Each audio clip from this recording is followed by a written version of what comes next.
ये कहानी है इंदौर के पास एक छोटे से गांव के रामू काका की। रामू काका गांव में पोहे का एक छोटा सा ठेला लगाते थे।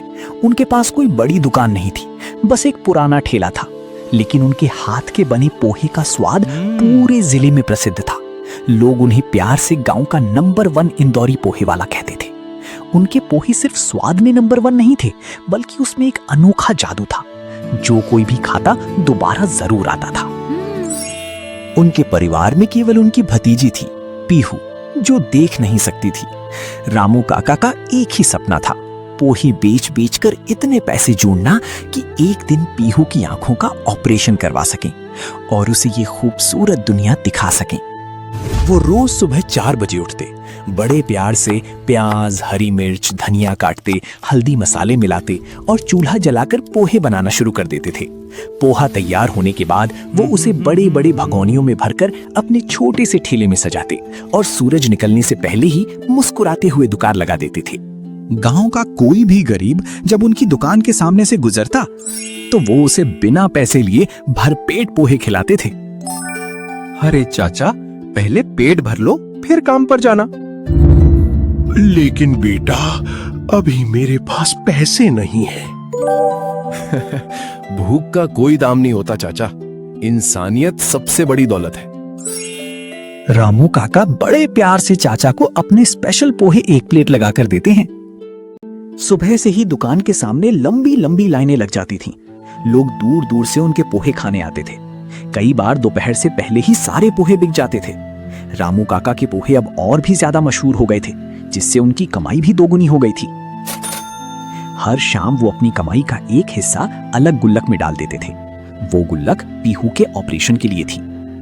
अब रामू काका की दुकान इतनी चलने लगी थी कि शहर तक उनकी चर्चा थी और अब अखबारों में भी उनके मशहूर इंदौरी पोहे का ही जिक्र था। तभी एक बड़े होटल के मालिक ठाकुर साहब की नजर उन पर पड़ी। उन्होंने देखा कि लोग उनकी होटल से ज्यादा रामू काका के पोहे के दीवाने हैं। एक शाम को वो रामू काका की दुकान पर आते हैं। रामू काका, तुम इस छोटे से गांव में क्यों सड़ रहे हो? मेरे शहर के 3 स्टार होटल में काम करो, मैं तुम्हें दुगना पैसा दूंगा। साहब, पैसा सब कुछ नहीं होता। यहाँ मेरे अपने लोग हैं और मैं अपने इस छोटे से गांव में खुश हूँ। मुझे ज्यादा की लालच नहीं है। ठाकुर साहब को रामू काका का साफ इनकार करना पसंद नहीं आता है और वो रामू काका से बदला लेने की ठान लेते हैं। अगले दिन वो ग्राम पंचायत के कुछ अधिकारियों को पैसों का लालच देकर रामू काका की दुकान हटाने के लिए कहते हैं। एक सुबह जब रामू काका गांव वालों को पोहे खिला रहे थे, तभी एक सरकारी गाड़ी आकर रुकती है। एक अफसर आकर उन्हें कागज थमा देता है। रामू काका, ये इस जगह को खाली करने का नोटिस है। अगले 3 दिन में ये ठेला यहाँ से हट जाना चाहिए। ये सुनकर रामू काका घबरा जाते हैं। वो हाथ जोड़कर अफसर से कहते हैं, साहब, मैं 30 साल से यहीं ठेला लगा रहा हूँ। मुझे मेरी अंधी भतीजी का इलाज। लेकिन अफसर उनकी बात तक नहीं सुनता है और वहां से चला जाता है। उनकी नजर में पैसे के आगे गरीब के आंसुओं की कोई कीमत नहीं थी। तीसरे दिन की शाम को जब रामू काका अपनी दुकान समेट रहे थे कि तभी ग्राम पंचायत का दस्ता क्रेन लेकर वहां पहुंचता है और बिना कोई मौका दिए काका का ठेला उठाना शुरू कर देता है। काका रोए, गिड़गिड़ाए, अधिकारी के पैर पकड़े, लेकिन वो पत्थर दिल लोग नहीं माने। उन्होंने ठेले को जब्त कर लिया। कुछ ही दिनों में उसी जगह पर एक चमचमाता हुआ 5 स्टार होटल बनकर खड़ा था। बड़ी बड़ी गाड़ियों से बड़े बड़े लोग आने लगे थे। जिन अधिकारियों ने मोहन को हटाया था, उन्होंने ही बड़े कारोबारियों को वहां जगह दी थी। रामू काका समझ जाते हैं कि गरीबों के लिए नियम अलग और अमीरों के लिए अलग नियम है।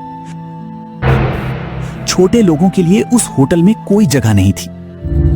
रामू काका पूरी तरह टूट चुके थे। उन्होंने खाना पीना छोड़ दिया था। भगवान ने मेरे साथ ये सब क्यों किया? अब मैं पीहू बेटी का इलाज कैसे करवाऊंगा? काका, ईमानदारी का रास्ता लंबा जरूर होता है, लेकिन मंजिल उसी को मिलती है जो हार नहीं मानता। हाँ बेटा, तुम सही बोल रही हो। उन्होंने मेरी दुकान तोड़ी है, मेरा हौसला नहीं। अगले ही दिन उन्होंने हार मानने के बजाय एक नया रास्ता चुना। अब वे गांव-गांव साइकिल पर पोहा बेचने निकल पड़े थे। काका का ठेला जरूर टूटा है, उनका हुनर और हमारा साथ नहीं। धीरे धीरे पूरे गांव में ये बात फैल गई कि रामू काका के साथ अन्याय हुआ है। जिस व्यक्ति ने सालों तक सबको प्यार और सम्मान दिया था, आज उसके साथ पूरा गांव खड़ा था। लोग पहले से ज्यादा संख्या में उनके पोहे खरीदने लगे। कुछ ही दिनों में फिर से रामू काका के पोहे पूरे गांव में मशहूर हो गए। अब से हम सब काका का थोड़ा थोड़ा सहयोग करेंगे, मिलकर उनकी अपनी दुकान बनवाएंगे। गांव वालों ने चंदा इकट्ठा करना शुरू कर दिया। किसी ने अपनी बचत से पैसे दिए, किसी ने ईंट और सीमेंट दिए, तो किसी ने बिना मजदूरी लिए दिन रात मेहनत की।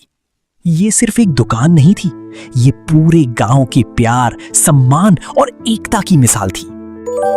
कुछ ही महीनों में गांव वालों के सहयोग और रामू काका की सच्ची लगन से उनकी अपनी जमीन पर एक नई दुकान बनकर तैयार हो गई।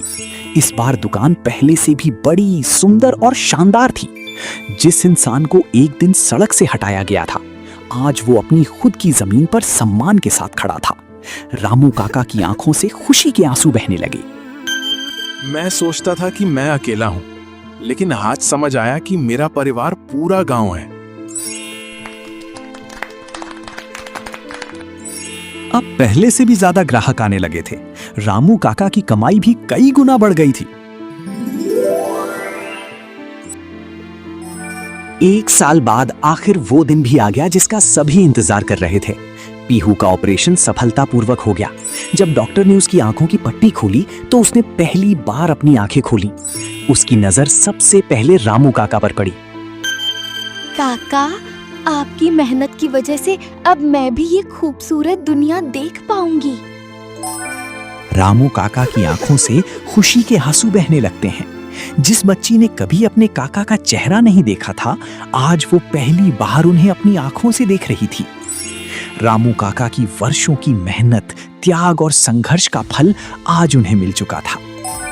वहां मौजूद हर व्यक्ति की आंखें नम थीं। सब लोग तालियां बजाकर पीहू का स्वागत करते हैं। दोस्तों, रामू काका का ठेला तोड़ा जा सकता था, उनकी दुकान छीनी जा सकती थी, लेकिन लोगों के दिलों में उनके लिए जो प्यार था उसे कोई नहीं मिटा सका। काका ने कभी किसी भूखे को खाली हाथ नहीं लौटाया, इसलिए जब उन पर मुसीबत आई तो पूरा गांव उनकी ढाल बन गया। सच ही तो है, हमारी की हुई नेकियां किसी न किसी रूप में हमारे पास लौट कर जरूर आती हैं। आज रामू काका की दुकान पूरे इलाके की शान है। और सबसे बड़ी खुशी की बात जानते हैं क्या है? छोटी सी पीहू, जिसके लिए काका ने दिन रात एक कर दिया था, आज वो अपनी आंखों से इस खूबसूरत दुनिया को देख पा रही है। और शायद इसीलिए लोग आज भी गर्व से कहते हैं, गांव का नंबर 1 इंदौरी पोहे वाला सिर्फ स्वाद नहीं बेचता, वो प्यार, सम्मान और इंसानियत परोसता है। अगर रामू काका की इंसानियत और पीहू की इस मुस्कान ने आपके दिल को छुआ हो तो वीडियो को एक लाइक जरूर करें।